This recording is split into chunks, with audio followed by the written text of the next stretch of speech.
नमो विष्णुपादाय कृष्णपृष्ठाय भूतले श्रीमते स्वामिनिधि नमः नमस्ते सास्ते देवी गौरवाणी प्रचारिणी निर्विशेष पंचकल्पतरुभ्यश्च कृपा सिन्धुभ्यैव च पतितानां पावनेभ्यो वैष्णवेभ्यो नमः नमः। हे कृष्ण करुणा सिंधु देव तप्त कांचन Gaurangi Radhe Vrindavaneshwari Krishna.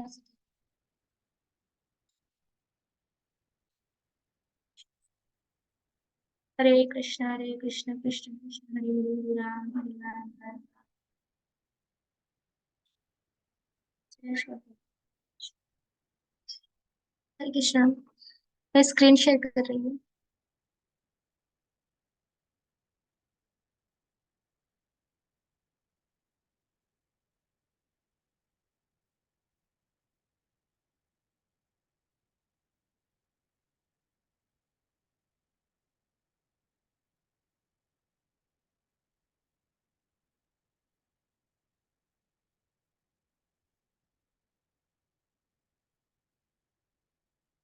Okay, screen visible है। यस माता जी। ओके ओके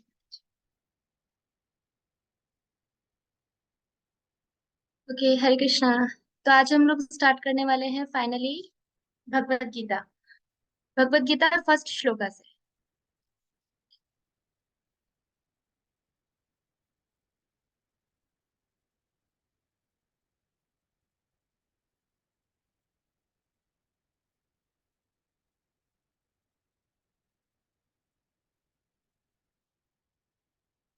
तो भगवत गीता, तो सबसे पहले बेसिक इंट्रोडक्शन भगवत गीता का। ऑलरेडी जब हम लोगों ने भगवत गीता का बेसिक कोर्स किया था तो उसमें और सेशन नंबर 1 है, उसमें ऑलरेडी हम भगवत गीता के बारे में देख चुके हैं।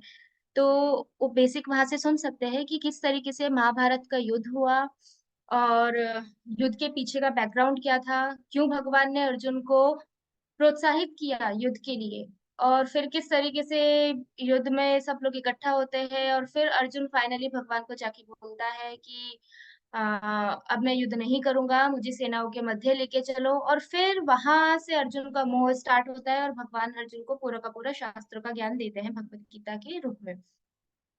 तो भगवत गीता जो है वो महाभारत का एक भाग है। महाभारत का जो भीष्म पर्व है, क्योंकि महाभारत में अलग अलग पर्व है, जैसे कर्ण पर्व है, भीष्म पर्व है, द्रोण पर्व है, फिर स्त्री पर्व है, ऐसे करके अलग अलग पर्व है। तो पर्व का, भीष्म पर्व का मतलब ये है कि वो वाला टाइम पीरियड जिस टाइम पे भीष्म पितामह कौरवों की सेना के सेनापति थे। और भीष्म पर्व में लास्ट में मृत्यु होती है भीष्म पितामह की।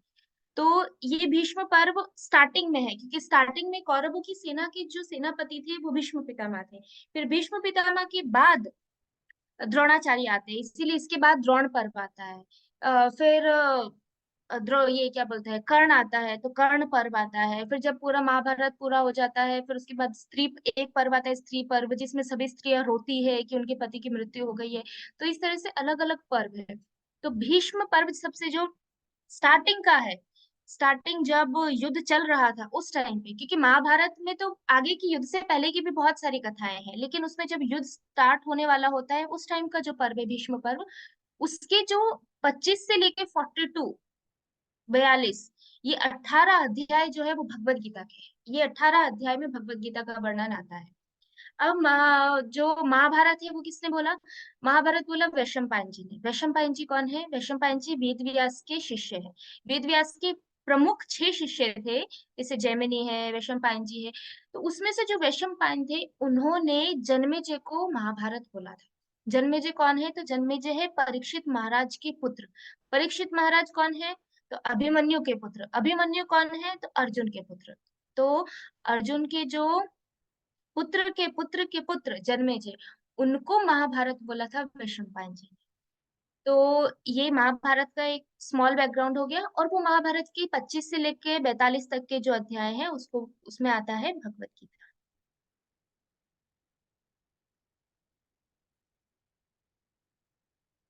अब भगवत गीता में 18 अध्याय है। ठीक है, उसका वर्णन भी हम लोग ऑलरेडी कर चुके हैं, फिर भी देखेंगे आगे जाके। अब वो 18 अध्याय में सबसे पहला अध्याय क्या है जो हम आज स्टार्ट करने वाले हैं? कुरुक्षेत्र के युद्ध स्थल में सैन्य निरीक्षण। मतलब युद्ध कहाँ पे हो रहा है? कुरुक्षेत्र में। वो युद्ध स्थली हुई, तो युद्ध स्थली में सैन्य निरीक्षण मतलब कितनी सेना है, कौरवों में कितनी सेना है, पांडवों में कितनी सेना है, किसकी तरफ से कौन कौन लड़ रहा है, कितने अतिरथी है, कितने महारथी है, कितने योद्धा है, किस किस के पास कौन सी कला है, कौन सेनापति है, और कैसे कैसे सबके पास शंख है। और ये सारा का सारा वर्णन जो भी आता है वो आता है चैप्टर नंबर 1 में, क्योंकि भगवत गीता स्टार्ट हो रही है, आगे जाके युद्ध होने वाला है, लेकिन उससे पहले सेना में कौन कौन है वो उसका ज्ञात होना चाहिए। तो वो चैप्टर नंबर 1 में है, जिसका दूसरा नाम है विषाद योग। विषाद योग का मतलब अर्जुन, ये चैप्टर में ही अर्जुन का मोह स्टार्ट हो जाएगा। अभी तक अर्जुन मोहित नहीं है। भगवत गीता शुरू होने से पहले अर्जुन को मोह बिल्कुल नहीं है। अर्जुन जब तक दोनों सेना के बीच में जाके खड़ा नहीं हो जाता तब तक उसको बिल्कुल मोह नहीं है। वो एकदम कॉन्फिडेंट है कि मुझे युद्ध करना है और हम विजयी होंगे, क्योंकि साक्षात कृष्ण हमारी तरफ है। लेकिन स्टार्टिंग में ही बस दोनों सेना को देखते ही सैन्य निरीक्षण करने के तुरंत बाद अर्जुन का मोह चालू हो जाता है। तो इसीलिए ये अध्याय का दूसरा नाम है विषाद। अब हाँ, फर्स्ट श्लोक का स्टार्ट करने से पहले बहुत इंपॉर्टेंट है कि हमें पता होना चाहिए कि विश्वनाथ चक्रवर्ती ठाकुर कौन है। तो अलग अलग हमारे हिस्ट्री में अलग अलग प्रकार के क्या बोल सकते हैं आचार्य रहे हैं। जैसे चार ऑथराइज्ड संप्रदाय है, जिसका वर्णन ऑलरेडी हम लोग भगवत गीता के बेसिक कोर्स में कर चुके हैं। अब वो चार संप्रदाय में से हमारी जो संप्रदाय है वो है मध्व संप्रदाय। मध्व संप्रदाय का मतलब है ब्रह्म मध्व संप्रदाय, मतलब वो ब्रह्मा जी से चालू होती है और ब्रह्मा जी से नारद मुनि, नारद मुनि से व्यास थे, वैसे करते करते वो मध्वाचार्य जी तक आती है। मध्वाचार्य जी कौन थे? मध्वाचार्य जी हमारे आचार्य हैं जो भीम, जिनको हम खुद भीम बोलते हैं, ये महाभारत में वो भीम के अवतार थे। तो मध्वाचार्य जी तक परंपरा आती है, फिर मध्वाचार्य जी से आगे परंपरा चलती है, फिर माधवेंद्रपुरी आते हैं, फिर ईश्वरपुरी आते हैं। और यही परंपरा में आगे चल के भगवान कृष्ण कलयुग में अब से 500 साल पहले चैतन्य महाप्रभु के रूप में प्रकट होते हैं। मतलब भगवान चैतन्य ने चारों संप्रदाय में से कलयुग में कौन से संप्रदाय को चूज किया? उन्होंने ब्रह्म माध्व संप्रदाय को चूज किया, जिसमें हम हैं अभी। इस्कॉन इसी संप्रदाय में आता है। फिर चैतन्य महाप्रभु के बाद मैं यहाँ पे दिखाती हूँ, यहाँ पे ये पूरा का पूरा डिसाइप्लिक सक्सेशन दिया है, मतलब पूरी परंपरा कैसे चलती है कृष्ण से चालू के ब्रह्मा। ये ब्रह्म माधव गौड़ीय संप्रदाय के बारे में है। ऐसी अलग और 3 संप्रदाय भी है, लेकिन क्योंकि हम महाप्रभु को फॉलो कर रहे हैं, क्योंकि कलयुग में महाप्रभु ने क्या करना है हमें, वो कलयुग में महाप्रभु ने ये संप्रदाय में आके हम लोगों को क्लियर बता दिया है। महाप्रभु मतलब साक्षात कृष्ण।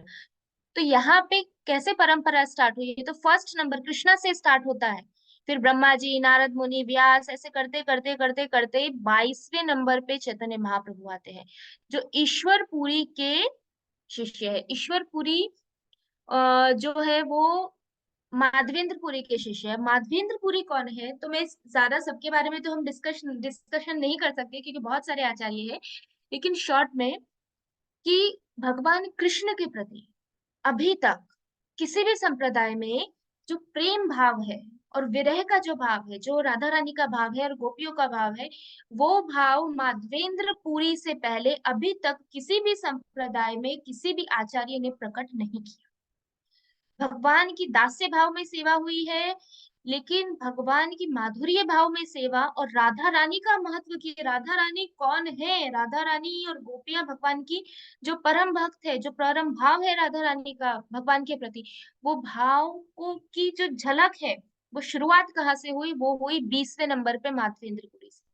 माधवेंद्रपुरी के द्वारा ही श्रीनाथ जी के जो श्रीनाथ जी है नाथ द्वारा में, वो भगवान सबसे पहले श्रीनाथ जी माधवेंद्रपुरी के सामने ही प्रकट हुए थे। उसके बाद फिर माधवेंद्रपुरी की सेवा के बाद उनको वल्लभाचार्य जी को दे दिया गया। फिर वल्लभाचार्य जी ने उनकी सेवा की, क्योंकि माधवेंद्रपुरी बहुत बूढ़े हो चुके थे उस टाइम। तो माधवेंद्रपुरी वृंदावन में रहते थे। अभी भी जब हम वृंदावन जाएंगे तो वहां पे गिरिराज जी की परिक्रमा के टाइम पे गोविंद कुंड आता है। गोविंद कुंड के पास ही माधवेंद्रपुरी की भजन कुटीर है, और सामने गिरिराज जी है, तो वो वहीं पे गिरिराज जी का भजन करते थे। तो माधवेंद्रपुरी ने सबसे पहली बार कृष्ण प्रेम, कृष्ण विरह, भगवान से जो भक्तों का विरह होता है, राधा रानी का, गोपियों का, उसकी उसकी एक झलक उन्होंने दिखाई थी। इसीलिए चैतन्य महाप्रभु ये परंपरा में प्रकट हुए, क्योंकि चैतन्य महाप्रभु कौन है? जो कृष्ण है, लेकिन उनका भाव कौन सा है? राधा रानी का। इसीलिए महाप्रभु ने ये संप्रदाय चूज किया। उसके बाद महाप्रभु से उनके अलग अलग शिष्य आते हैं, रूप गोस्वामी, सनातन गोस्वामी, स्वरूप दामोदर गोस्वामी। फिर उनके अलग अलग शिष्य होते हैं, रघुनाथ दास गोस्वामी, जीव गोस्वामी, आगे देखेंगे। फिर आते हैं 25वें नंबर पे कृष्णदास कविराज ठाकुर, जिन्होंने बहुत इंपॉर्टेंट ग्रंथ चैतन्य चरितामृत लिखा है। उसके बाद आते हैं नरोत्तम दास ठाकुर, जिनके भजन हम डेली मंदिर में गाते हैं। जो हमारी सुबह गुरु पूजा होती है, वो भी नरोत्तम दास ठाकुर ने बोली है। फिर 27वें नंबर पे आते हैं विश्वनाथ चक्रवर्ती ठाकुर। नरोत्तम दास ठाकुर के बाद चौथे नंबर पे और चार आचार्य आते हैं। यहाँ मेन मेन के नाम लिखे हैं।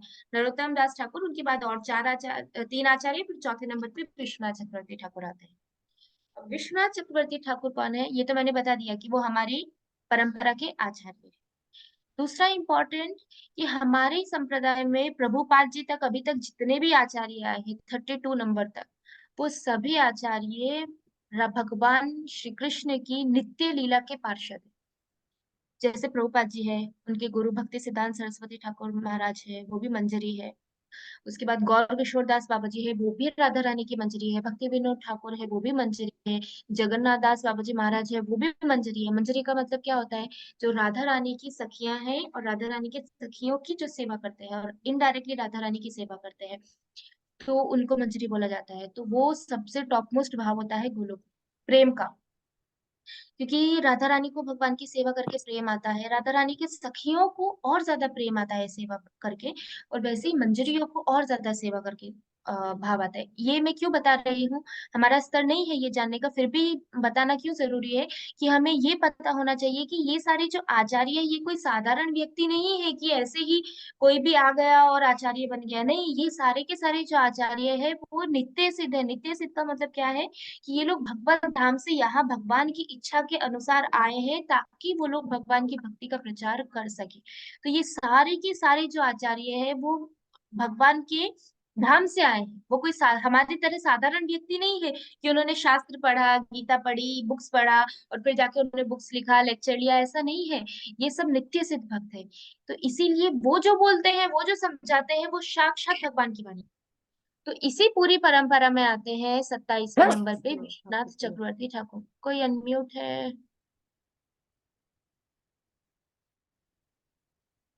Unmute।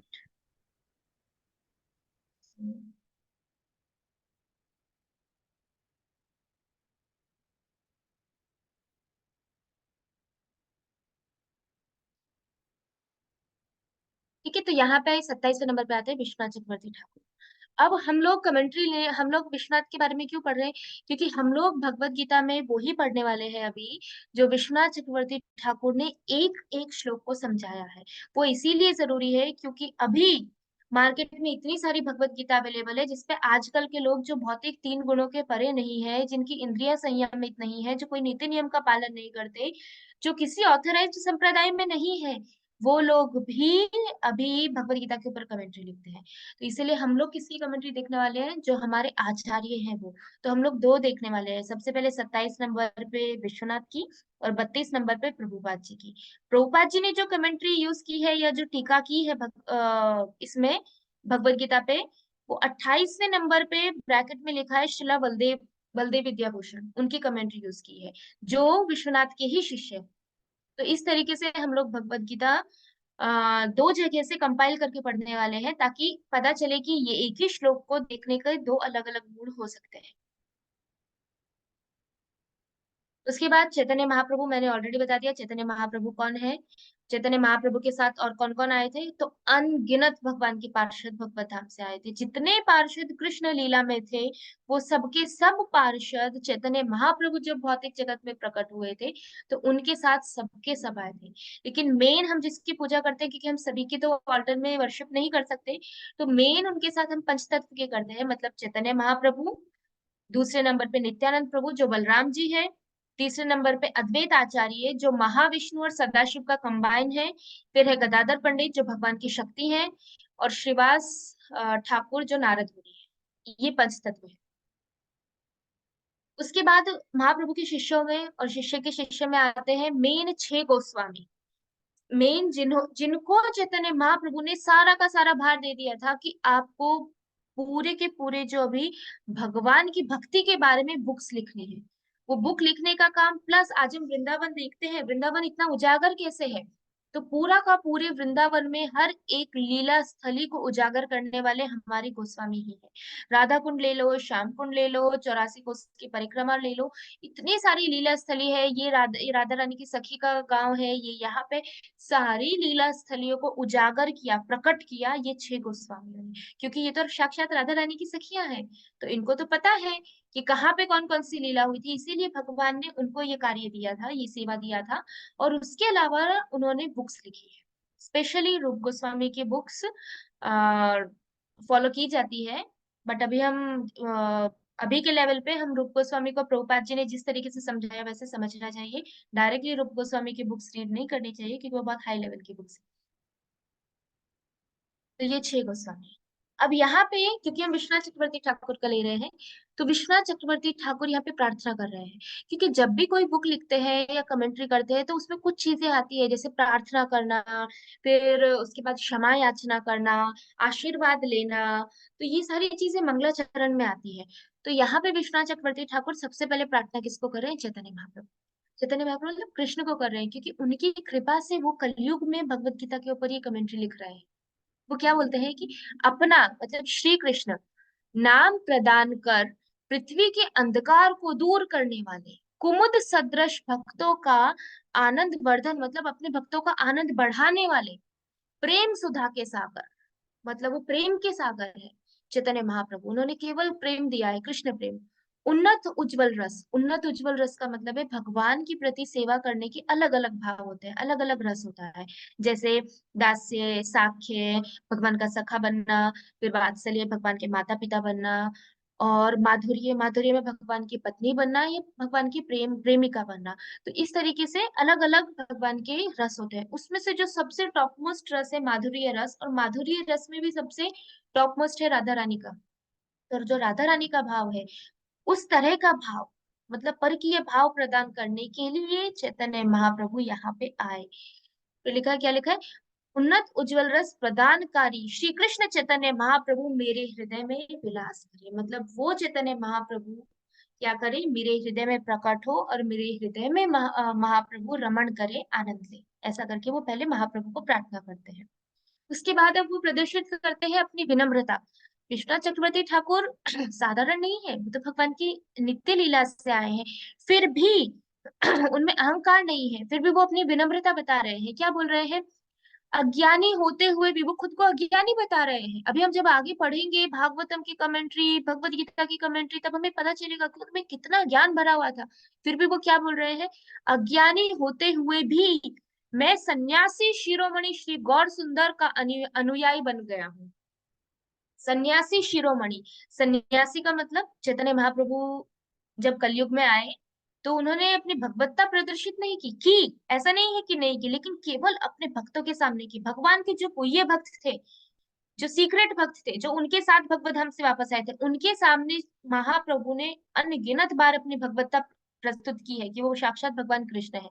लेकिन साधारण लोगों के सामने ये बताने के लिए कि एक भक्त को कैसे रहना चाहिए, एक भक्त को किस प्रकार से भक्ति करनी चाहिए, वो सिखाने के लिए चैतन्य महाप्रभु ने एक भक्त का रूप लिया, और एक वो फिर उन्होंने संन्यास ग्रहण किया।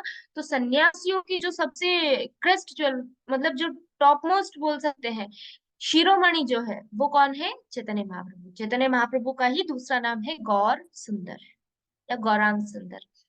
तो वो बोल रहे हैं मैं अज्ञानी हूँ, फिर भी मैं किसका अनुयायी बन गया हूँ? महाप्रभु का, क्योंकि मैं महाप्रभु की परंपरा में प्रकट हुआ हूँ, वो ऐसा बोल रहे हैं। और प्राचीन वैष्णव शिक्षकों के विचार को विश्लेषण करते हुए, देखो वो क्या बोल रहे हैं, मैं खुद कुछ नहीं लिख रहा हूँ। वो बोल रहे हैं मुझसे पहले जो वैष्णव आचार्य हो चुके हैं, उन्होंने जो भगवत गीता के बारे में बोला है, भगवत गीता पे जो टिप्पणी की है, महाप्रभु की जो इच्छा है उसके अनुसार, उनका अनुसरण करते हुए मैं करने वाला हूँ। मैं अपनी मर्जी से कुछ नहीं कर रहा हूँ, मैं उनकी, उन्होंने जो टीका की है उसके हेल्प से कर रहा हूँ। तो ये बहुत इंपॉर्टेंट है एक परंपरा में कि हम हमारे गुरु गुरु उनके गुरु उनके गुरु उनके गुरु ऐसे करके की पूरी परंपरा होती है। तो ऐसा नहीं है कि कोई अकेला एक आचार्य है वो बोले जो किया है वो मैंने किया है, मुझसे पहले किसी ने नहीं किया इसलिए ये सब कुछ नया है, वो गलत है। ऐसा कभी नहीं होता। हर आचार्य बोलेगा कि हमारी पूर्व आचार्यों की कृपा से हम ये कर पा रहे हैं। तो वही उन्होंने बोला, प्राचीन वैष्णव शिक्षकों के विचारों का विश्लेषण करते हुए गीता रूपी अमृत का एक अंश, एक अंश बोला है उन्होंने कि गीता रूपी अमृत, गीता को क्या बोला गया है, अमृत बोला गया है। तो ये अमृत का एक अंश पीने के लिए मैं लालच कर रहा हूँ, मैं ललचाया हुआ हूँ, ऐसा वो बता रहे हैं। इसीलिए हे संतों, सभी संतों से आचार्यों से वो प्रार्थना कर रहे हैं, मुझे क्षमा करे जो आपकी शरण में आया हूँ। तो वो फिर क्षमा याचना करते हैं कि अगर उनसे कुछ भी त्रुटि हो, कुछ भी गलती हो तो उनको क्षमा करें। तो ये उनकी प्रार्थना और विनम्रता है। अब विश्वनाथ चक्रवर्ती ठाकुर ये प्रार्थना करते हैं, उसके बाद वो क्या बताते हैं, ये फर्स्ट श्लोका पे पहुंचने से पहले ये बहुत इंपॉर्टेंट है कि ये क्या है वो समझने के लिए।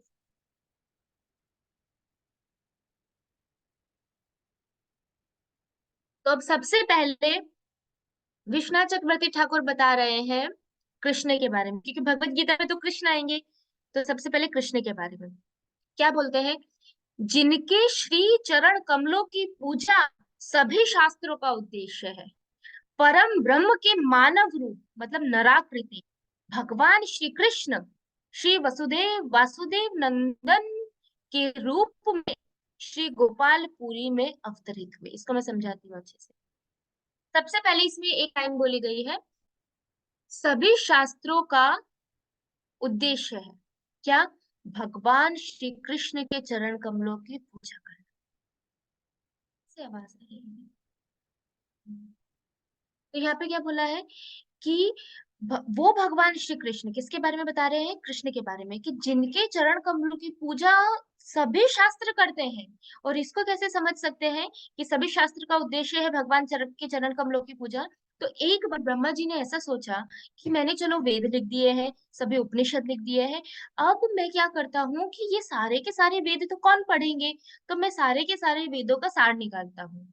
तो मुझे ब्रह्मा जी ने सोचा कि मुझे ऐसा लगता है सारे के सारे वेदों का सार जो है वो कर्म है, कर्म योग है। तो मैं कर्म योग को रेफरेंस रख के अब देखता हूँ कि सारे के सारे वेद जो है वो उनका सारांश क्या निकलता है। तो ब्रह्मा जी ने कर्म योग को सेंटर में रख के सारे के सारे वेदों का सारांश निकाला, कर्म योग नहीं निकला। दूसरी बार फिर से किया कि अब मैं ज्ञान योग को करके रखता हूँ, ज्ञान योग का सारांश होगा, वो निष्कर्ष होगा वेदों का, तो वो देखता हूँ। तो उन्होंने फिर से सारे के सारे वेदों को पूरा क्या बोलते हैं निचोड़ा, तो उसमें से क्या निकला, ज्ञान योग नहीं निकला। तीसरे में फिर उन्होंने सोचा कि अच्छा, तो अब मैं सभी शास्त्रों का सारांश भक्ति योग करके देखता हूँ कि भक्ति निकलती है क्या।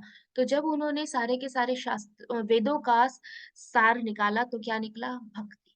जब उन्होंने कर्म रखा था तब भी भक्ति निकला था, जब ज्ञान रखा था तब भी भक्ति निकला, जब उन्होंने भक्ति का सोच के रखा तब भी भक्ति निकला। तो इसका मतलब सभी शास्त्रों का उद्देश्य क्या है, केवल केवल केवल भक्ति, भक्ति के अलावा और कुछ भी नहीं है। तो भक्ति का मतलब क्या है, भगवान की चरण कमलों की सेवा करना। तो इसीलिए सारे शास्त्रों का उद्देश्य क्या है, भगवान के चरण कमलों की पूजा। फिर दूसरा यहाँ पे यूज किया है नराकृति। नराकृति का मतलब क्या है कि भगवान जब यहाँ पृथ्वी पे अब प्रकट होते हैं, जब भगवान यहाँ पे आते हैं तो कौन से रूप में आते हैं, मानव रूप में।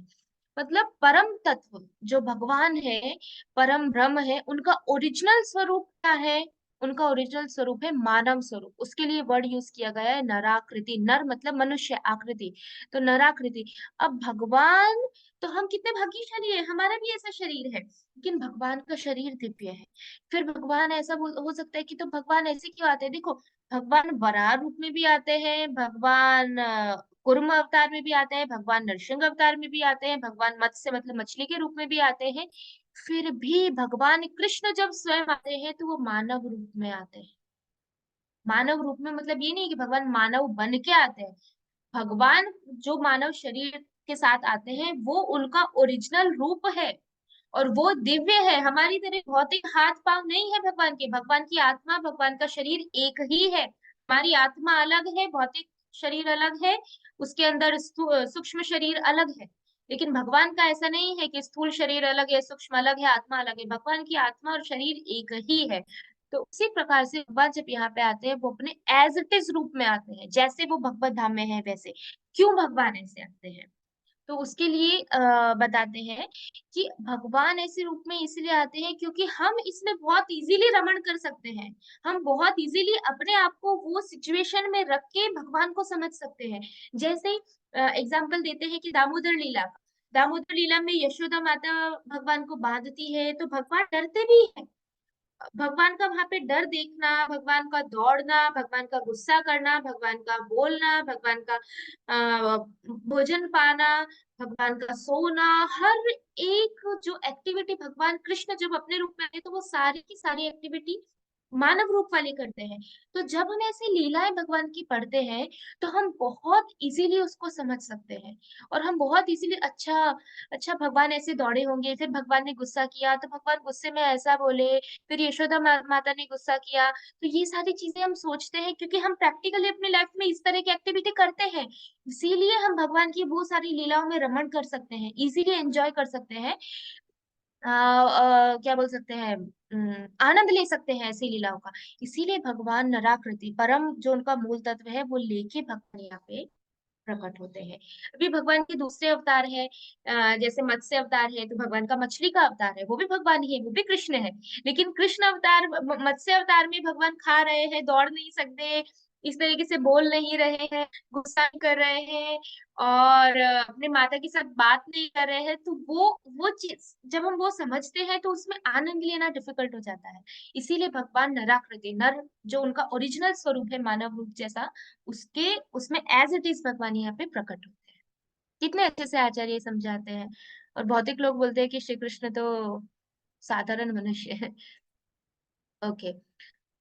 के बाद यहाँ पे बता, फिर आगे बोलते हैं, यद्यपि वे परम विवेकहीन और ज्ञानातीत है, फिर भी योगमाया के माध्यम से वे जन साधारण के लिए दृश्यमान हो गए और इस गीता का उपदेश देकर उन्हें मृत्यु के सागर में डूबे हुए सांसारिक प्राणियों का उद्धार किया और उन्हें अपनी सुंदरता और माधुर्य का स्वाद देकर प्रेम के सागर में डुबा दिया। इसको समझते हैं। तो यहाँ पे सबसे पहले क्या दिया है कि भगवान तो भौतिक जगत के परे है। यहाँ पे क्या वर्ड दिया है, योग माया के माध्यम से।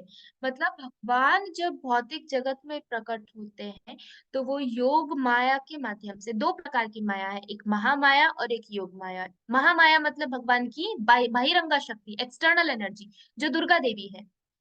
जो योग माया है वो है भगवान की अंतरंगा शक्ति, मतलब भगवान की इंटरनल पोटेंसी। तो ये क्या बोलते हैं, भगवान की, भगवान यहाँ पे आते हैं तो भगवान की लीलाएं जो भी होती है वो सारी लीलाएं योग माया के माध्यम से होती है। वो दुर्गा देवी या महामाया का उसमें एक अंश मात्र भी नहीं होता है। तो योग माया मतलब वो पौर्णमासी जो है, जो भगवान की लीला प्रस्तुत करती है, या फिर राधा रानी बोल सकते हैं, उनके माध्यम से सारी लीला होती है भगवान की। तो उनके माध्यम से भगवान यहाँ पे आते हैं और लीला करते हैं। अब कृष्ण जो है वो भौतिक नहीं है, भगवान का शरीर भी भौतिक नहीं है, तो आध्यात्मिक है। लेकिन भगवान कृष्ण जब द्वापर युग में आए तो बहुत सारे ऐसे लोग थे जो भगवान की दिव्य शरीर को देखने के, जिनकी योग्यता नहीं थी, जो अपने भौतिक शरीर से, भौतिक आंखों से भगवान को नहीं देख सकते थे, फिर भी योग माया की हेल्प से, उनकी योग माया के माध्यम से भगवान सारे के सारे लोगों के सामने, चाहे वो योग्य हो या ना हो, भगवान सबके सामने प्रकट हुए। सब लोग भगवान को देख पाए। जैसे यहाँ पे उदाहरण दिया है, दुर्योधन जैसे जीव के सामने भी भगवान आए, शिशुपाल जैसे के सामने भगवान आए, और अनगिनत ऐसे साधारण जीव थे उस टाइम पे जिनके सामने भगवान चल रहे हैं, भगवान खा रहे हैं, भगवान द्वारका जा रहे हैं, तो रास्ते में कितने सारे लोगों ने भगवान के दर्शन किए।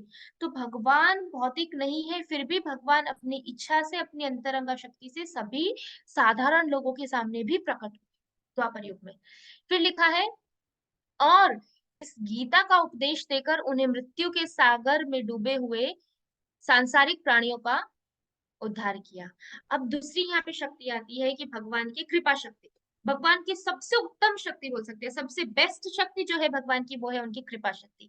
हमारे जैसे जीवों का आधार भगवान की कृपा शक्ति है। हमारा एक सेकेंड, चैट में किसका मैसेज है?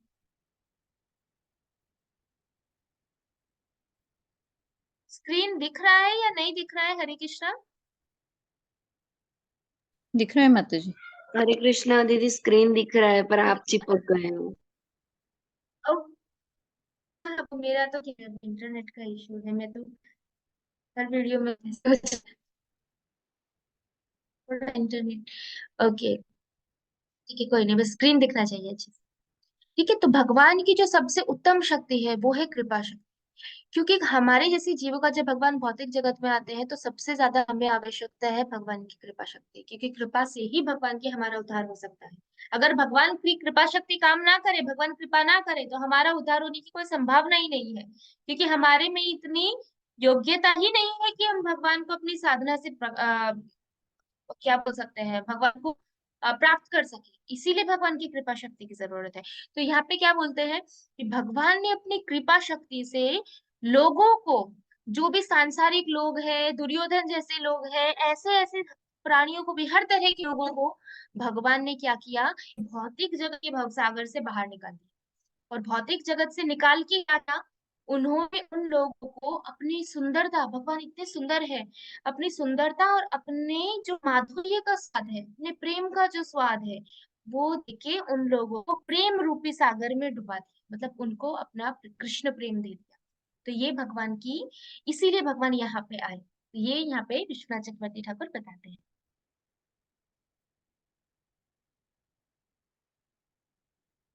इसके बाद नेक्स्ट, फिर ये आगे वो क्या बोलते हैं, वो क्यों आए, वो जो भी ऐसे लोग हैं जो धार्मिक है उनकी रक्षा करने के लिए, और जो भी दुष्ट है उनका उनका विनाश करने के लिए। भगवान ने ऐसा प्रॉमिस किया कि मैं जो भी धार्मिक लोग हैं, जो धर्म का पालन करते हैं, उनकी रक्षा करूंगा, और जो लोग ऐसे जो दुष्ट, जो धर्म के विरुद्ध है, मैं उनका विनाश करूंगा। तो ऐसा प्रॉमिस करते हुए भगवान यहाँ पे प्रकट हुए।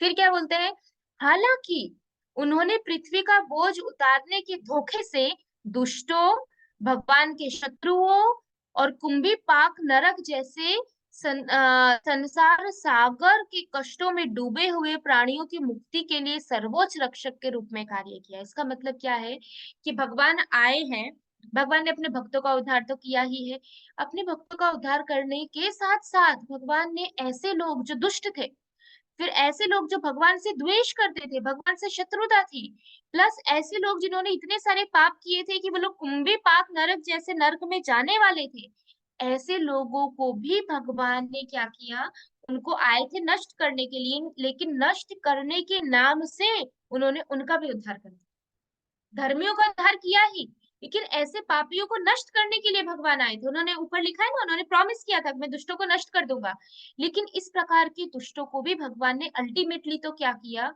उनका भी उद्धार कर दिया। तो यहाँ पे समझते हैं कि भगवान जब यहाँ पे आए तब उन्होंने उस टाइम पे क्या किया, सबका भला किया। जैसे पृथ्वी पे, पृथ्वी, क्योंकि पृथ्वी ने भी प्रार्थना की थी कि प्रभु आप आओ, बहुत पाप बढ़ गया है, बहुत बोझ बढ़ गया है, अभी आप प्रकट हो, तब भगवान प्रकट हुए। तो पृथ्वी भी भगवान की भक्त है, तो अपने भक्तों के लिए, जैसे पृथ्वी की रक्षा के लिए, पांडव जैसे अपने भक्तों की रक्षा करने के लिए भगवान यहाँ पे आए। फिर लिखा है शिशुपाल जैसे जो दुष्ट थे, जो जिसको कंपेयर किया गया है, और शिशुपाल को और उनके जैसे जो बहुत सारे ऐसे द्वेषी लोग थे जो भगवान से द्वेष करते थे, उनको ऐसा बोला गया है कि वो ये भौतिक जगत में मगरमच्छ के जैसे थे। तो ऐसे लोगों को भी भगवान ने क्या किया, मारा, उनको नष्ट किया, क्योंकि बोला था मैं दुष्टों को नष्ट करूंगा, लेकिन नष्ट करके भी उनको क्या दिया, उनको मुक्ति दी। तो उनका भी कल्याण किया। ऐसा नहीं है कि नष्ट करके हम किसी चीज को मारते हैं तो वो मर ही जाता है, भगवान का मारना भी उद्धार करना होता है।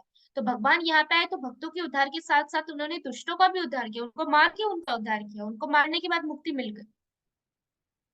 और फिर जब वो जाने ही वाले थे कि चलो अभी थोड़े टाइम में, भगवान को पता है कुछ सालों में, थोड़े टाइम में मैं प्रकट हो जाऊंगा, जब वो जाने ही वाले थे तो उस टाइम पे जो लोग थे, पांडव और उस टाइम के दुष्ट लोगों का तो ऐसे उद्धार कर दिया, लेकिन जो बाद में आएंगे भगवान के जाने के बाद जो लोग आएंगे उनका उद्धार कैसे करेंगे?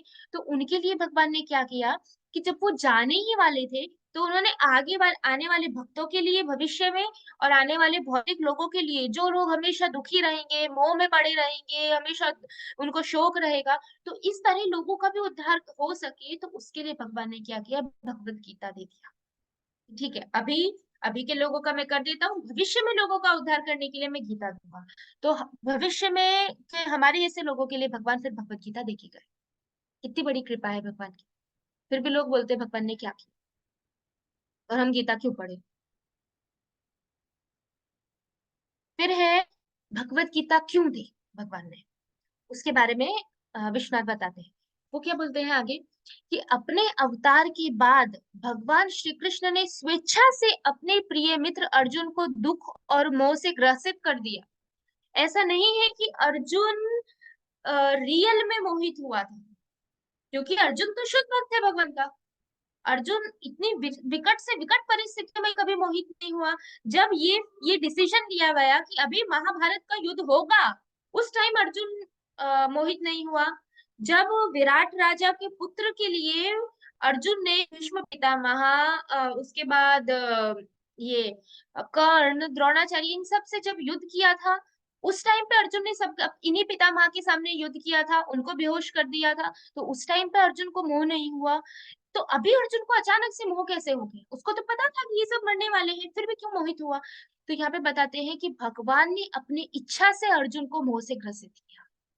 क्यों? क्योंकि कोई ऐसा पात्र चाहिए, जो पात्र प्रॉपर क्वेश्चन पूछ के भगवान से इस तरह के क्वेश्चन पूछे जो मोहित हुआ व्यक्ति पूछ सकता है, और उसके उत्तर में भगवान बताए कि अब इस मोह से बाहर कैसे निकलना है। तो उसके लिए कोई पात्र तो चाहिए ना, भगवान अपने आप थोड़ी भगवत गीता बोलेंगे। कोई क्वेश्चन पूछने वाला कोई मोह में तो होना चाहिए ना। तो भगवान के परम मित्र से बेटर कौन हो सकता है, क्योंकि अर्जुन नित्य सिद्ध है, अर्जुन हमारे जैसे भौतिक व्यक्ति नहीं है। इसीलिए भगवान ने अर्जुन को अपनी इच्छा से मुंह में डाला। फिर आगे क्या बोलते हैं, अनंत काल से अज्ञान, दुख और मोह से पीड़ित प्राणियों की रक्षा के लिए और ऋषियों द्वारा दी गई स्तुतियों को धर्म ग्रंथों में धारण करने के लिए गीता शास्त्र का उपदेश किया गया। दो कारण यहाँ पे बताएंगे। पहला कारण क्या है, एक सेकंड। पहला कारण यहाँ भगवत गीता का बताया है, अनंत काल से कोई गारंटी नहीं है। वो अनंत का मतलब है कि अनादिकाल, जिसकी कोई शुरुआत ही नहीं है, तब से अज्ञानता के कारण, मतलब कोई ज्ञान नहीं है, दुख है, मोह है, ये सारी चीजों के कारण हमारे जैसे जीव जो भौतिक जगत में पड़े हुए हैं, तो हमारी रक्षा करने के लिए, हमें इस भौतिक जगत से बाहर निकालने के लिए भगवान ने भगवत गीता दी। ये पहला कारण। दूसरा कारण है कि जो ऋषि मुनि, जैसे वेद व्यास आदि, जो ऋषि मुनि भगवान की स्तुति करते हैं, भागवतम में लिखा है, उपनिषद में, अलग अलग पुराण में लिखते हैं कि भगवान ने ये किया, भगवान ने ये किया, भगवान ऐसा करते हैं, भगवान ऐसा करते हैं, भगवान के पास तो सर्वज्ञ है, सारा ज्ञान है। तो वो सारी चीजें जो वो शास्त्रों में लिखते हैं, उनको प्रूव करने के लिए कि हाँ मैं ऐसा करता हूँ, हाँ मेरे पास सारा ज्ञान है, तो उनके वाक्यों को सत्य करने के लिए भगवान आते हैं। उन्होंने ये भगवत गीता दी। तो ये दो कारण से भगवत गीता दी है, एक हमारे जीवों का उद्धार करने के लिए, और दूसरा जो ऋषि मुनि हैं, जो भगवान के भक्त हैं, उन्होंने जो ग्रंथ में लिखा है, शास्त्रों में लिखा है, उसको प्रूफ करने के लिए। ठीक है, और ये नीचे था कि वो अर्जुन के बारे में, कि अर्जुन भगवान की इच्छा से मोहित हुए थे। वो तो नित्य पार्षद है, उनको भी शोक और मोह नहीं आ सकता, इसीलिए वो भगवान की इच्छा से मोहित हुए। अब यही वही चीज जो मैंने ऑलरेडी समझा दी है कि भगवत गीता बोलने के दो मुख्य कारण कौन से हैं, कि अनादि काल से बद्धजीव जो शोक और मोह से ग्रसित है, भगवत गीता का ध्यान देकर उनका उद्धार किया। और दूसरा, व्यासदेव जैसे मुनियों द्वारा शास्त्र में किए गए भगवान के गुणगान को साबित करने के लिए, व्यवहारिक रूप से कथा दिखाने के लिए, वो जो बोलते हैं वहां पे, वो सब यहाँ पे साक्षात बताने के लिए, अपना विराट रूप बताया, अपनी सारी लीलाएं बताई, वो सब बताने के लिए भगवान ने भगवत गीता बोली। ये दो कारण है। यहाँ पे शास्त्र जो बोला है कि व्यासदेव जैसे मुनियों द्वारा शास्त्रों में किए गए गुणगान, तो शास्त्र मतलब उसमें वेद भी आ गए और पुराण भी आ गए। पुराण को पंचम वेद कहा जाता है, क्योंकि पुराण ऐसा नहीं है, बहुत सारे लोग बोलते हैं अरे पुराण तो नहीं पढ़ने चाहिए, पुराण तो ऑथराइज्ड नहीं है, सिर्फ वेद और उपनिषद ही पढ़ने चाहिए। लेकिन पुराण को पंचम वेद बोला गया है, श्रीमद् भागवतम में भी कहा गया है। पुराण भी वेद में ही आते हैं, और पहले एक ही वेद था। पहले एक ही वेद था, यजुर्वेद। फिर यजुर्वेद अकेला इतना वॉल्यूमिनस था कि वो कैसे पढ़ सकते हैं, इतना बड़ा था, इसीलिए उसको फिर अलग अलग भाग में डिवाइड किया कि चलो ये अथर्ववेद आ गया, ऋग्वेद आ गया, सामवेद आ गया, यजुर्वेद एक अलग से बना दिया, उसमें से पुराण यहाँ पे डाल दिए, इतिहास यहाँ पे डाल दिया। तो ऐसे करके यजुर्वेद का विभाजन किया। तो इसीलिए पुराण जो है वो भी यजुर्वेद का ही भाग, वो कोई अलग नहीं है, इसीलिए वो भी पंचम वेद में आते हैं। तो ऐसे सब शास्त्रों में भगवान की लीला जो है, भगवान के बारे में जो कहा है, उसको साबित करने के लिए भगवान ने भगवत गीता बोली। अब वो इम्पोर्टेंट है कि अनादिकाल, यहाँ पे शब्द यूज हुआ है, अनादिकाल का मतलब क्या होता है, ये हमारे लिए बहुत इंपॉर्टेंट है।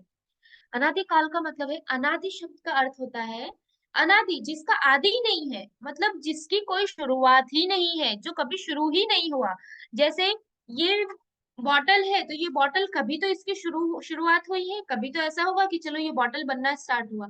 लेकिन यहाँ भी बताया है कि जीव अनादि काल से भौतिक जगत में है। अनादि का मतलब उसका कोई पर्टिकुलर डेट नहीं है कि अब से 1 करोड़ साल पहले ये डेट पे इतने टाइम पे ये जीव भौतिक जगत में है, इतने टाइम से ये जीव भौतिक जगत में है, ऐसा नहीं है। अनादिकाल, टाइम इमेमोरियल, इतना लंबा टाइम है, it is not possible to count. तो इसीलिए उसको अनादि शब्द बोला है, जिसकी कोई शुरुआत नहीं है। तो हम तब से यहाँ पे हैं। अब वो कैसे है, उसका यहाँ पे पूरा का पूरा एक सीक्वेंस बताया है कि सबसे फर्स्ट है कि परम तत्व या भगवत ज्ञान का आभाव। सबसे फर्स्ट स्टेप क्या है कि जो भी जीव है जो अनादि काल से भौतिक जगत में है, उसके पास भगवान का कोई ज्ञान ही नहीं है। उसको पता ही नहीं है कि भगवान कौन है, भगवान कहाँ से आए हैं, किसको भगवान भगवान जैसी वस्तु कुछ होती है, कुछ भी नहीं पता है। वो जीव अनादि काल से अज्ञानता में है, उसके पास भगवान का ज्ञान ही नहीं है। भगवान का ज्ञान ना होने के कारण अब जीव को कौन घेर लेता है, माया। क्योंकि भगवान भगवत गीता में खुद बताते हैं आगे जाके कि मम माया दुरत्यया, कि मेरी माया को पार करना बहुत कठिन है। लेकिन मामेव ये प्रपद्यन्ते माया मेताम तरन्ति थे, जो मेरी शरण ग्रहण कर लेता है वो माया को पार कर जाता है। अब किसी को यही नहीं पता कि किसकी शरण ग्रहण करनी है, वो भगवान कौन है, तो माया को कैसे पार करेगा, नॉट पॉसिबल। इसीलिए जब जीव के पास भगवत ज्ञान नहीं होता तो माया उसको तुरंत घेर लेती है। फिर क्या होता है, एक तो ज्ञान नहीं है भगवान का, ऊपर से माया ने घेर लिया, तो अब उसका खुद का ये जो ज्ञान है कि मैं शरीर नहीं हूँ, मैं आत्मा हूँ, वो जो ज्ञान होता है वो ज्ञान माया के द्वारा ढक जाता है। अब उसको ज्ञान ही नहीं रहता, उसको ये भी पता नहीं रहता कि मैं एक आत्मा हूँ। फिर उसके बाद नेक्स्ट क्या होता है, अब वो क्या करने लगता है, खुद का ज्ञान तो उसका ढक गया, अब वो खुद को शरीर समझने लगता है कि ठीक है, मेरा नाम ये है, मेरा जन्म यहाँ पे हुआ, मैं काला हूँ, मैं मोटा हूँ, मैं गोरा हूँ, मैंने ये किया, मैंने वो किया। मतलब एक तो खुद को आत्मा समझना था वो भूल गया, दूसरा अब क्या समझने लगा, वो खुद को शरीर समझने लगा, क्योंकि उसका जो ज्ञान था वो तो है नहीं भगवान का ज्ञान, और बाकी का उसका मन ने ढक दिया। तो वो अपने आप को शरीर समझता है। अब जब वो अपने आप को शरीर समझने लगता है तो अब वो द्वंद्व में पड़ जाता है। मतलब किसी चीज को सुख मानता है, किसी चीज को दुख मानता है, कहीं उसको गर्मी लगती है, कभी उसको सर्दी लगती है, कभी उसको अच्छा लगता है, कभी उसको बुरा लगता है। तो इस तरह की वो दो दो चीजों में पड़ा रहता है, द्वंद्व में, कभी ये कभी वो, कभी ये कभी वो, ऐसा करके। और द्वंद्व में पड़ने के कारण क्या होता है, अल्टीमेटली उसके हृदय में भय उत्पन्न होता है। भय उत्पन्न होना कैसे, कि अरे अभी मुझे दुख मिलेगा, मैंने ऐसा किया और मुझे दुख मिलेगा, तो इससे तो मुझे अच्छा नहीं लगेगा, तो मैं ये नहीं करूंगा। अरे मुझे सर्दी लग रही है, सर्दी लगने से तो मुझे कष्ट होगा, तो मुझे ठंड नहीं लगनी चाहिए। यहाँ पे सांप है, सांप ने मुझे काट लिया तो मैं मर जाऊंगा। तो इस प्रकार का भय उसके मन में उत्पन्न होना स्टार्ट हो जाता है। तो अभी हम कहाँ पे, अभी ये लास्ट वाले स्टेज पे है, ये यहाँ भय उत्पन्न होना, हम इसी के ऊपर है अभी, क्योंकि हमें भय होता है। तो भय हो रहा है, इसका मतलब उसका कारण है कि हम द्वंद्व में पड़े हुए हैं। उसका कारण है कि हम अपने आप को शरीर समझते हैं। उसका कारण है कि हमारा जो ज्ञान है कि मैं आत्मा हूँ वो ढक गया है। और वो ढक क्यों गया है, क्योंकि हम माया में है। और माया में क्यों है, क्योंकि हमारे पास भगवान का ज्ञान नहीं है। इसीलिए हम भगवत गीता पढ़ रहे हैं कि भगवान का ज्ञान मिलेगा तो माया हटेगी, तो हम हमें ये समझ आएगा कि मैं शरीर नहीं हूँ, मैं आत्मा हूँ। जब खुद को आत्मा समझेंगे तो शरीर भाव से बाहर निकलेंगे, शरीर भाव से बाहर निकलेंगे तो सुख दुख से बाहर निकलेंगे, और उससे बाहर निकलेंगे तब ये भय जाएगा। तो ये पूरा का पूरा प्रोसेस है। और जब भय जाएगा तब तो उनको शरणागत होंगे और भजन कर सकते हैं। उसके बाद है कि अभी भगवत गीता कैसी है, हम जिस भगवत गीता को भी पढ़ने वाले हैं वो कैसी भगवत गीता है। तो भगवत गीता में 18 अध्याय हैं। तीन, सबसे फर्स्ट है यहाँ पे तीन भाग है। सबसे पहला है निष्काम कर्मयोग।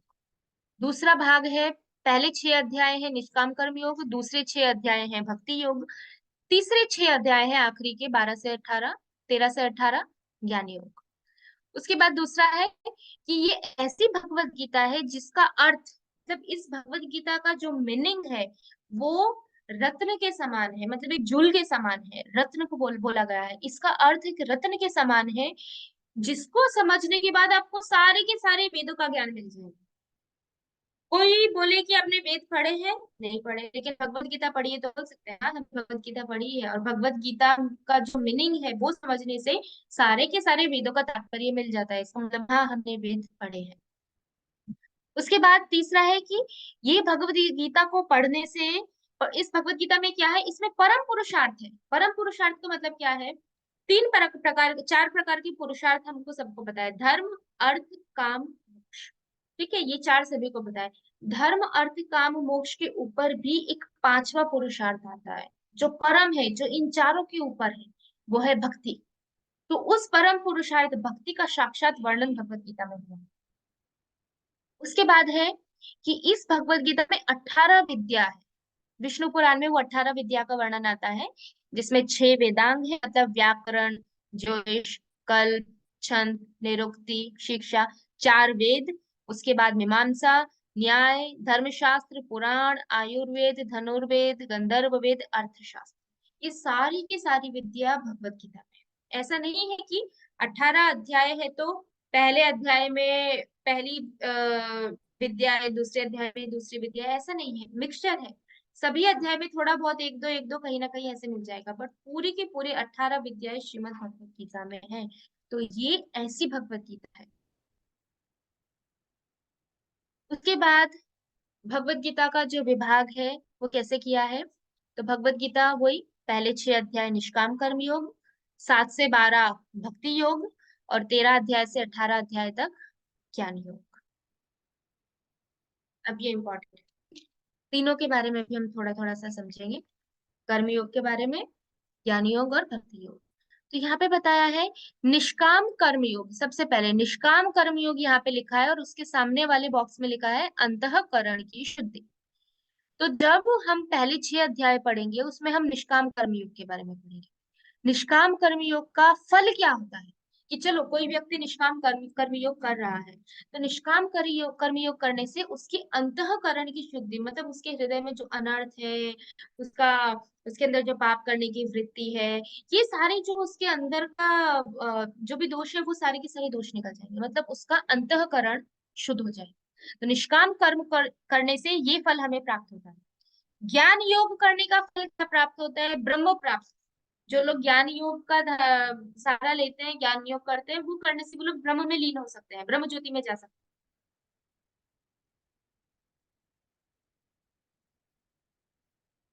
ये दो दो ये दोनों के फल यहाँ पे बताए हैं। फिर ये यहाँ पे इसमें बताया है, क्या है देख सकते हैं, फिर यहाँ पे बताया है भक्ति योग की। भक्ति योग, अब भक्ति योग कहाँ पे है, निष्काम कर्मयोग और ज्ञान कर्मयोग के बीच में। क्यों बीच में रखा है, तो उसके कारण यहाँ पे बताते हैं। सबसे पहला कारण क्या है कि भक्ति सबसे गुह्य है। गुह्य का मतलब सीक्रेट, बहुत सीक्रेट। सीक्रेट जो चीज होती है उसको छुपा के रखते हैं, बाहर सबके सामने नहीं बताते। तो भक्ति सबसे ज्यादा गुह्य है, दुर्लभ है। दुर्लभ मतलब भक्ति बहुत आसानी से नहीं मिलती, भक्ति पे हर किसी का अधिकार नहीं है। इसीलिए भगवान ने भक्ति को निष्काम कर्मयोग और ज्ञान के बीच में छुपा के रखा, इसीलिए वो बीच में। दूसरा रीजन, भक्ति के बिना अगर कोई व्यक्ति, दूसरा बीच में रखने का मतलब क्या है कि भक्ति के बिना हम कुछ भी कर ले, चाहे हम तपस्या कर ले, ज्ञान ले ले, योग, कर्म, दान, कुछ भी करें, अगर व्यक्ति भक्ति नहीं है, उसमें कहीं पे भी थोड़ी बहुत भी भक्ति नहीं है, तो ये सारी की सारी जो साधना है वो आपको कोई भी फल नहीं देगी। मतलब यहाँ पे जो निष्काम कर्मयोग का फल बताया है, अंतःकरण की शुद्धि, वो उसमें भी अगर यहाँ पे भी भक्ति ऐड नहीं है तो ये अंतःकरण की शुद्धि नहीं होगी। ज्ञान योग का फल है ब्रह्म में लीन होना। अगर ये ज्ञान योग में भी भक्ति ऐड नहीं की तो ब्रह्म में लीन होना भी नहीं मिलेगा, वो भी आपको फल नहीं मिलेगा। फिर तीसरा पॉइंट क्या बताया है, निष्काम कर्म योग तथा ज्ञान योग को पोषण करती है। मतलब निष्काम कर्म योग और ज्ञान योग की जो रानी है वो भक्ति महारानी। तो निष्काम कर्म योग और ज्ञान योग, ये दोनों को सपोर्ट भी कौन करता है, भक्ति ही करती है। अगर भक्ति नहीं होगी तो इन दोनों का कोई सपोर्ट नहीं। ये जा सकता है क्या, ये जो मैंने किया है यहाँ पे?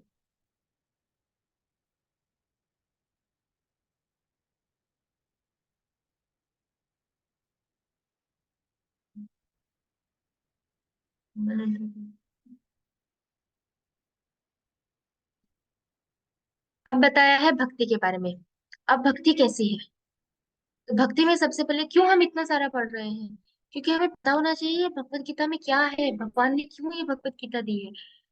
तो भक्ति का मतलब क्या है, सबसे फर्स्ट पॉइंट क्या है कि भक्ति के बिना कोई भी साधना कर लो उसका आपको कोई फल नहीं मिलेगा। तो इसलिए भक्ति तो चाहिए, आप कुछ भी करो उसमें भक्ति होनी चाहिए। दूसरा, कि आप कोई भी साधना करो, उसका जो फल मिलने वाला है वो भक्ति अपने आप में अकेले दे सकती है। जैसे एग्जाम्पल, निष्काम कर्म योग करने से आपके अंतःकरण की शुद्धि होती है, आपका हृदय शुद्ध होता है, आपके दोष निकलते हैं, अनर्थ निकलते हैं, ये जो भी है वो सब वो निष्काम कर्मयोग करने से सपोज हो जाता है, बराबर। तो अगर आप भक्ति कर रहे हो और निष्काम कर्मयोग नहीं कर रहे हो तो भक्ति करने से भी आपको वो मिल जाए। अगर तपस्या करने से आपको कोई फल प्राप्त हो रहा है और आप खाली तपस्या कर रहे हो और उसमें भक्ति नहीं है तो तपस्या फल नहीं देगी। लेकिन अगर आप तपस्या का फल आपको चाहिए और आपने तपस्या नहीं की लेकिन सोचा कि चलो खाली भक्ति कर लेता हूँ, तो भक्ति करने से वो तपस्या का फल मिल जाएगा। तो भक्ति अपने आप अकेले ही सारे के सारे फल दे सकती है, उसको किसी की भी आवश्यकता नहीं। लेकिन दूसरी सभी साधना में भक्ति होनी चाहिए तभी वो फल देगी, भक्ति की महानता है। तीसरा, दो प्रकार की भक्ति होती है। सबसे फर्स्ट केवला भक्ति, शुद्ध भक्ति, और दूसरी प्रधानीभूत भक्ति, मतलब जिसको हम मिश्रित भक्ति, इस ये हम भगवत गीता में बहुत डिटेल में पढ़ने वाले हैं, बहुत अच्छे से। तो शुद्ध भक्ति का मतलब 24 घंटे केवल और केवल कृष्ण की भक्ति, भगवान की भक्ति के अलावा कुछ भी नहीं। 24 आवर्स, 24 घंटे, नो कर्मयोग नो ज्ञान योग, नथिंग, ओनली भक्ति, 24 आवर्स, और डायरेक्ट भक्ति। तो उसको बोलते हैं शुद्ध भक्ति। और उसमें और दूसरी आती है मिश्रित भक्ति। मिश्रित भक्ति का मतलब प्रधानीभूत, मतलब उसमें भक्ति है लेकिन भक्ति के साथ कर्म भी है, हम लोग करते हैं। भक्ति है लेकिन भक्ति के साथ ज्ञान भी है, या तो भक्ति है उसमें थोड़ा ज्ञान भी है, कर्म भी है और भक्ति भी है, तो उसको बोला जाता है मिश्रित। हमें समझना है एक चीज इंपॉर्टेंट है, भगवत गीता पढ़ना, भागवतम पढ़ना ज्ञान में नहीं आता। भगवत गीता भागवतम पढ़ना भक्ति में आता है। इसलिए हम जो भगवत गीता का सुनते हैं, भागवतम सुनते हैं, भागवतम पढ़ते हैं, वो ज्ञान नहीं है। ज्ञान मतलब वेद और उपनिषद, उसका अध्ययन करना। भगवत गीता, भागवतम, चैतन्य चरितमृत, प्रभुपाद जी की बुक्स, इनका अध्ययन करना, ये भक्ति में आता है। उसके बाद नेक्स्ट है कि केवल भक्ति, केवल भक्ति मतलब शुद्ध भक्ति। शुद्ध भक्ति इंडिपेंडेंट है, स्वतंत्र है, और वो सबसे शक्तिशाली है। अगर कोई जीव शुद्ध भक्ति कर रहा है, जो बहुत रेयर है, जन्मों जन्म लग जाते हैं भक्ति करने के बाद शुद्ध भक्ति पे पहुंचने में, तो जो जीव शुद्ध भक्ति कर रहा है, तो वो जो भक्ति है वो इंडिपेंडेंट है, वो सबसे शक्तिशाली है। कोई साधना शुद्ध भक्ति के बराबर नहीं है, क्योंकि आप किसी साधना से, भक्ति की हेल्प से कोई फल प्राप्त कर सकते हो, शुद्ध भक्ति से आप भगवान को प्राप्त कर सकते हो। भगवान हर साधना का फल देने वाले हैं, और वही भगवान आपको शुद्ध भक्ति से भगवान के भगवान मिल जाते हैं। तो भगवान से मांगना नहीं पड़ता, भगवान को लेना, भगवान को मांगना पड़ता है। तो शुद्ध भक्ति में भगवान आपके कंट्रोल में आ जाते हैं, वो शुद्ध भक्ति है। और शुद्ध भक्ति में किसी की भी सहायता नहीं है, किसी की हेल्प नहीं चाहिए। शुद्ध भक्ति अपने आप सब कुछ करने में समर्थ है। अब अध्याय 1 का बेसिक ले लेते हैं। सॉरी, एक एक करके कितना टाइम हुआ है? 34। ठीक है, ये ले लेते हैं, फिर इसके बाद ऐसा होगा तो नेक्स्ट क्लास में इससे स्टार्ट करें। तो अध्याय एक, टोटल 18 अध्याय है, उसमें सबसे पहला अध्याय एक। अध्याय एक में 43 श्लोका है। 43 श्लोका में से पहले श्लोका नंबर 1 से लेके 27 तक, 27 श्लोका में क्या आएगा? सैन्य निरीक्षण, मतलब किसकी आर्मी कैसी है, कौरवों की जो सेना है उसमें कौन कौन है, पांडवों की सेना में कौन कौन है, कितने महारथी है, कितने अतिरथी है, कैसे कैसी उनके पास विद्याएं हैं, कौन कितना बलशाली है, कौन किसका पुत्र है, ये सारा का सारा सैन्य का जो निरीक्षण है कि एक दूसरे की आर्मी में कौन कौन है, सेना में, उसका वर्णन आता है पहले 27 श्लोका में। उसके बाद 28 से 46 श्लोका में अर्जुन का शोक। सैन्य निरीक्षण के बाद अब भगवान ने इच्छा की चलो अब अर्जुन ने सब देख लिया, अब अर्जुन को क्या करना है, मोह में डाल देना है, क्योंकि अब भगवत गीता बोलनी है। तो अर्जुन मोहित हो जाता है। 28 श्लोका से लेके 46 श्लोका तक अर्जुन अपने मोह के बारे में ही बताता है कि मैं मोहित हो गया हूँ, ये मुझे युद्ध नहीं करना, मेरा तो ये हो रहा है, मेरे हाथ में गांडीव नहीं रह रहा है, ये धनुष को तो मैं रख देता हूँ, मुझे युद्ध नहीं करना, ये मैं ये सब कुछ वो 28 से 46 श्लोका में बोलता है। इसके बाद सैन्य निरीक्षण में भी अलग अलग पार्ट किए हैं, वो देख लेते हैं। यहाँ पे कलर चेंज कर देते हैं। पहले 11 श्लोका में है कि युद्ध की तैयारी कैसी कैसी दोनों पक्षों की युद्ध की तैयारी की गई है, वो पहले 27 में से पहले 11 श्लोका में वो बताया है।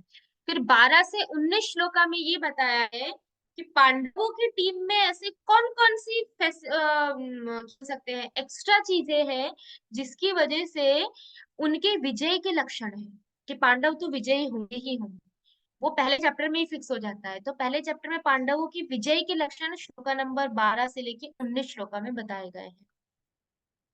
उसके बाद 20 से लेके 27 श्लोका जो है उसमें अर्जुन दोनों सेनाओं के बीच में जाता है और वो दोनों सेनाओं को देखता है, वो श्लोका नंबर 20 से 27 में है। और फिर 27 के बाद जब अर्जुन देख लेता है तो यहाँ से क्या होता है, अर्जुन का शोक चालू हो जाता है।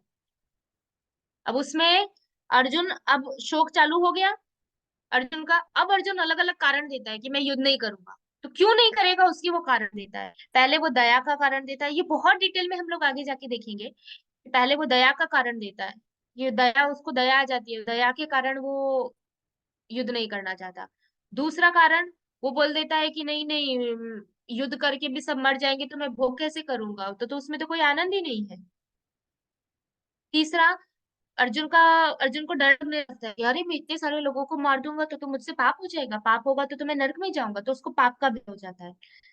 ये तीसरा कारण। चौथा कारण, वो सोचता है कि ये सबके सब बड़े हैं, पिता माँ है, मेरे भाई सब लोग मर जाएंगे तो हमारे कुल का तो नाश हो जाएगा, कुल का नाश हो जाएगा तो उसके कितने सारे खराब इफेक्ट है कि स्त्रियां ऐसे फ्रीडम हो जाएगी स्त्रियों की, स्त्रियों का कोई भी फायदा उठा लेगा, फिर कैसे संतान उत्पन्न होगी, तो ये सारा अर्जुन का भय होता है। और फिर शोक, अल्टीमेटली ये सब देख कर उसको बहुत दुख होने लगता है और वो दुख के कारण फिर युद्ध ना करने का निर्णय ले लेता है। 44 से 46, सॉरी 46 श्लोका है, 46 है, 43 नहीं है। तो 46 श्लोका में फिर वो शोक ना कर, ये दुखी होकर बैठ जाता है कि बस अब मैं युद्ध नहीं करूंगा, खत्म।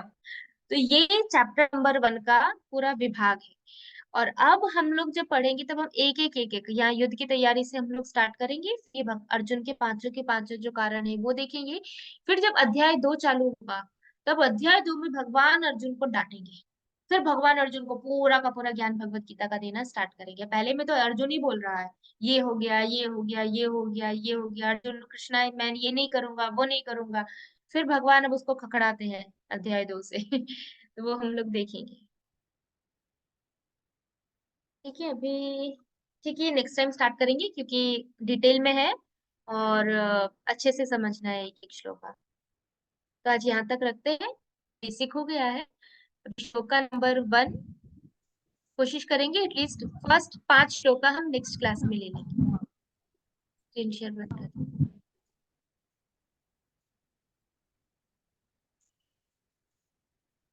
कि अगर किसी को कोई भी क्वेश्चन है तो पूछ सकते हैं, बट मेरी रिक्वेस्ट है कि आप लोग जब भी भगवत गीता भी अटेंड करो तो साथ में अपने नोट्स बना लो।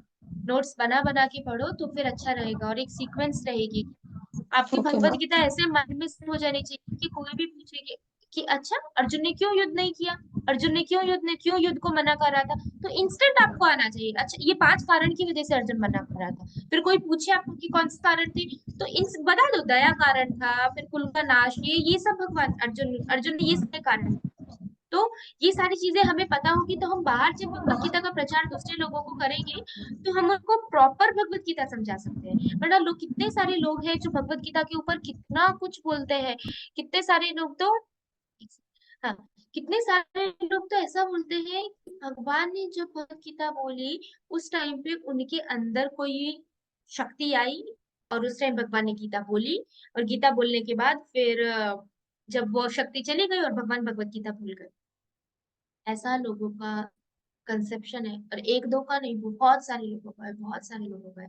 इसीलिए हमें गीता में क्या क्या भगवान बोल रहे हैं वो चीज प्रॉपरली पता होनी चाहिए, तब हम डिफेंड कर सकते हैं ना भगवान को। लोग क्या बोल रहे हैं, भगवान श्री कृष्ण कुछ नहीं है, कोई शक्ति के कारण वो बोल रहा है, क्या कर रहे हैं वो, भगवान का अपराध कर रहे हैं। तो हम लोग भक्त हैं तो हमारी तो ये रिस्पॉन्सिबिलिटी है कि हमें ऐसे लोगों के विरुद्ध बोलना चाहिए, और ऐसे लोगों के, वो जो लोग ऐसे भगवान के ऊपर क्या बोल सकते हैं, उंगली उठा रहे हैं कि भगवान नहीं है, भगवान ऐसा कर रहे हैं, ऐसे लोगों को हमें काटना चाहिए कि देखो ऐसा नहीं है, यहाँ पे बोला है। कोई लोग बोले कि हम गीता नहीं पढ़ते, हम गीता को नहीं मानते, हम तो वेद मानते हैं। अरे पर तो तुरंत उनको बोलना चाहिए, देखो भगवान ने भगवत गीता में बोला है वेदेषु सर्वे अहमेव वेद्यो। भगवान खुद बोल रहे हैं वेदों में से तो जानने योग्य मैं हूँ, और मैं ही एकमात्र वेदों को जानता हूँ, और मेरे अलावा कोई वेदों को जानता भी नहीं है। तो ये भगवत गीता में भगवान बोले हैं। तो इसीलिए ये सारी की सारी चीजें आनी चाहिए हम लोगों को। तो इसीलिए अच्छे से नोट्स बनाओ आप लोग, ताकि कभी भी भगवत गीता में कुछ डाउट हो तो आप भी डाउट पूछ सकते हो, आपको कुछ डाउट हो तो कभी भी मुझे मैसेज कर सकते हो। और आज जो करवाया है वो अब हम लोग मिलेंगे नेक्स्ट क्लास में। तो श्लोका नंबर 1 से स्टार्ट करेंगे, ट्राई करेंगे कि एटलीस्ट 5 या 6 या 10 जितने श्लोका अब हम लोग ले लें, क्योंकि चैप्टर नंबर 2 से डिस्कशन बढ़ जाएगा। हर एक श्लोका पे बहुत अच्छे से टाइम चाहिए, बहुत अच्छे से डिस्कशन करना है। चैप्टर नंबर 1 में सिर्फ सेना के में है, थोड़ी कथाएं हैं, अभी कथाएं आएंगी, इसमें अलग अलग राजा नाम आएंगे, तो वो राजा कौन थे महाभारत में, तो उनकी छोटी छोटी कथाएं होंगी। तो इसलिए ये चैप्टर क्या है, थोड़ा इजीली निकल सकता है। इसके बाद फिर चैप्टर 2 से हमें अपना पूरा माइंड खोल के बैठना है। रिकॉर्डिंग स्टॉप कर देती हूँ। पंचकल्पतरुभ्यश्च कृपा सिन्धुभ्यैव च पतितानां पावनेभ्यो वैष्णवेभ्यो नमः। श्रीमद् भगवत गीता की जय, श्री प्रभुपाद की जय, समस्त गौर भक्तवृंद की जय, श्री विश्वनाथ चक्रवर्ती ठाकुर की जय, श्री भक्ति बलदेव विद्याभूषण की जय।